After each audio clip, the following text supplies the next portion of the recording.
Coucou, aujourd'hui on va faire un petit test entre les crayons de couleur Faber-Castell et Caran d'Ache. On va comparer comment rendre ces deux gammes de crayons de couleur avec un dessin de référence et puis tout de suite, c'est parti. Alors pour le coup j'ai ancré avec un unipin, enfin j'ai fait un dessin vite fait. Voilà. Donc on va se servir de deux belles pommes avec les Faber-Castell et les Luminance, pardon. Faber-Castell, ça c'est une marque que j'ai utilisée au début quand je commençais à colorier un peu mieux au crayon de couleur. Donc je suis passée des comtés au Faber-Castell. Ça c'est une vieille boîte que j'ai beaucoup utilisée. Donc c'est les Polychromos. Je dirais que c'est de la moyenne gamme. Une gamme vraiment assez accessible mais un petit peu chère. Voilà, donc il y a tout ce rendu là de couleur. Moi j'ai la version avec juste 36 crayons de couleur, ce qui est largement suffisant quand on commence. Voilà. Vous voyez un petit peu toutes les couleurs. Ce que je vais faire, c'est que je vais prendre dedans les crayons de couleur qui me serviront de référence et je vais essayer de prendre les mêmes teintes dans Caran d'Ache.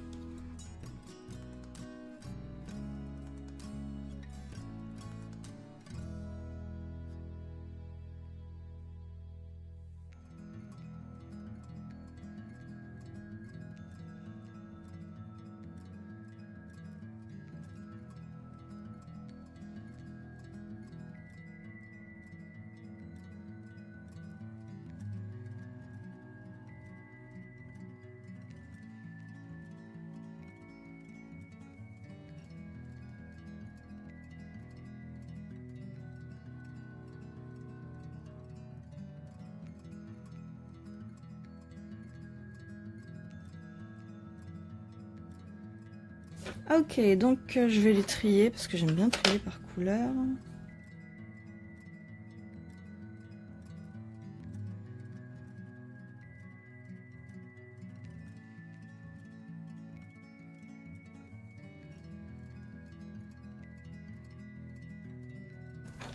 Ok, donc d'après les couleurs, on voit que je vais faire une belle pomme bien rouge. Donc je vais utiliser celui-ci, cette pomme-là,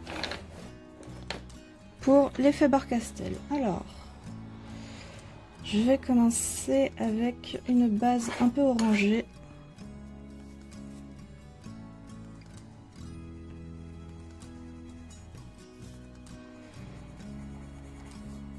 Donc les Faber-Castell ont un rendu assez sec.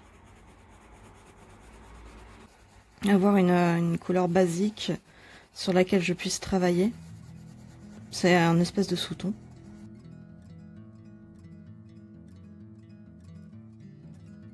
Je garde ce côté-là pour faire un petit point de lumière. J'ai pris une feuille craft pour qu'on puisse voir vraiment le dégradé avec du blanc. Donc bah, je vais continuer avec le rouge.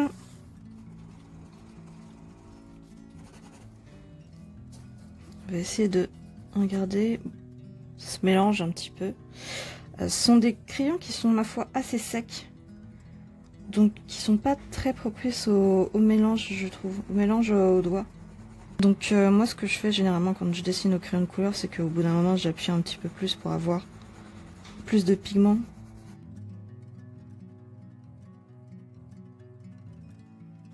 Hop, donc je vais continuer en fait mon dégradé. Je vais aller jusqu'à cette couleur là. Donc pour l'instant je fais les ombrages et ensuite je m'occuperai de la lumière.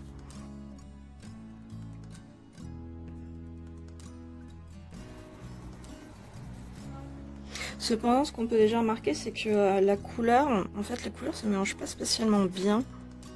Du moins, ça reste couche après couche.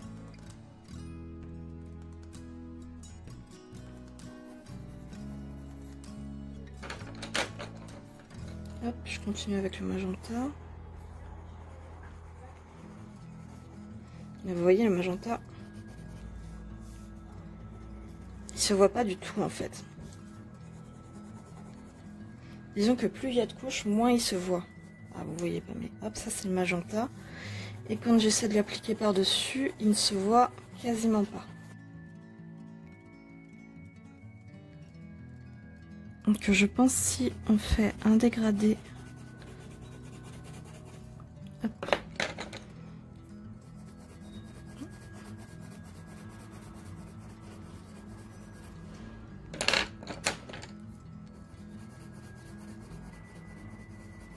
Vous voyez, les couleurs, elles ont un petit peu de mal à se mélanger, je trouve. Là, c'est pas la peine de continuer à appuyer parce que là, j'ai juste trouvé la feuille.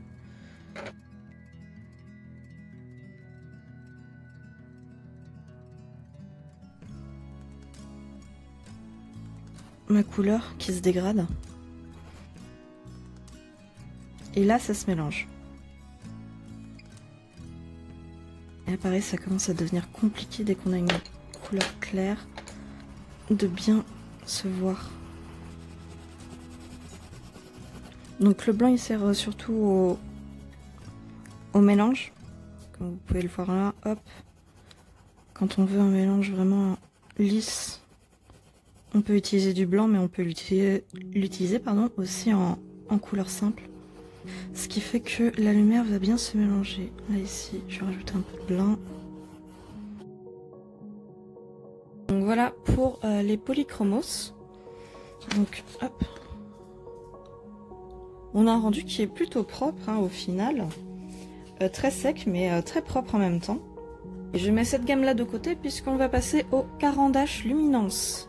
Donc les luminances, c'est vraiment pas donné. Je crois que pour une boîte comme ça, c'est plus d'une centaine d'euros déjà. Ce sont des crayons d'excellente qualité, vraiment une qualité bien supérieure au Faber-Castell. Donc on va voir comment ils se mélangent entre eux et quel rendu ça va donner. J'ai repris à peu près les mêmes teintes, je vais les ranger.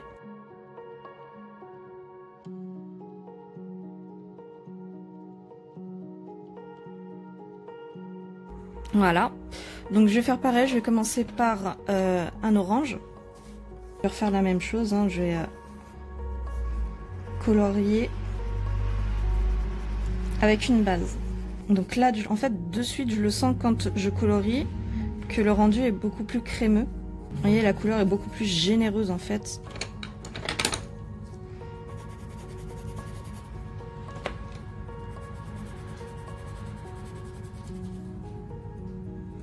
Vous voyez ici c'est beaucoup plus sec et là on a un rendu beaucoup plus généreux, beaucoup plus gras entre guillemets. C'est pas des pastels hein, ou quoi que ce soit, mais il y a vraiment une différence dans le rendu.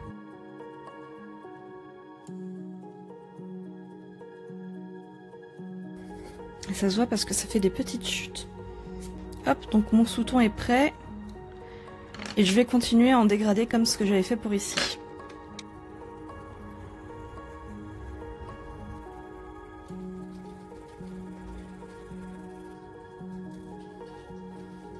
Donc voilà, je viens de passer mon doigt et la couleur tout simplement se fond directement avec l'autre.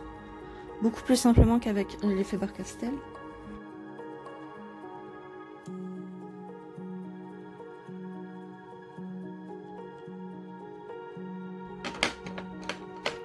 On va tester la dernière couleur. Donc je rappelle que là j'avais pas pu mettre la dernière couleur. C'est à peu près la même chose je pense. C'était du magenta, là c'est du marron de perlaine. Du marron de périlène, bon c'est à peu près la même chose. Donc, hop, celle-là se voit beaucoup plus.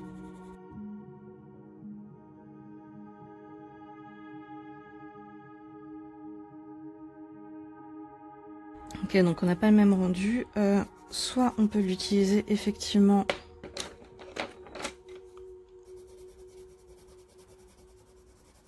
de foncé vers clair.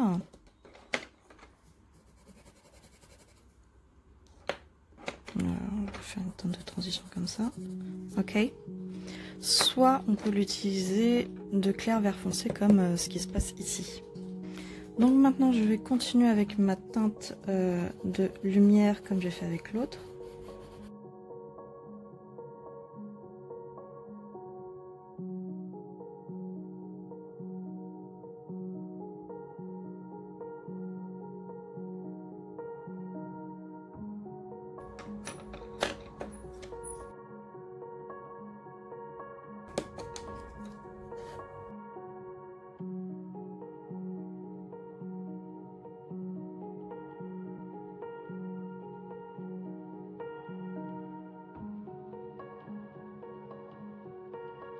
En conclusion, les Faber-Castell sont bien pour pouvoir commencer à utiliser les crayons de couleur. Sont quand même de bons crayons de couleur, on va pas abuser, c'est pas au niveau des comtés non plus. Puisque avec eux on peut quand même faire des beaux dégradés. Par contre attention, c'est vraiment du foncé vers le clair, surtout si on veut faire un dégradé, en sachant que la couleur la plus foncée elle ne se verra pas si vous faites du clair vers le foncé. Ils sont beaucoup plus secs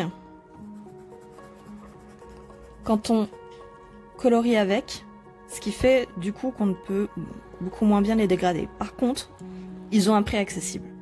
Et c'est vraiment bien pour pouvoir démarrer dans le crayon de couleur. Ils sont quand même agréables à travailler. Mais moi, je préfère effectivement les luminances. Les luminances sont beaucoup plus agréables à travailler. Pourquoi? Parce que ils ont une mine. Vous l'entendez en plus, rien qu'en entendant la mine.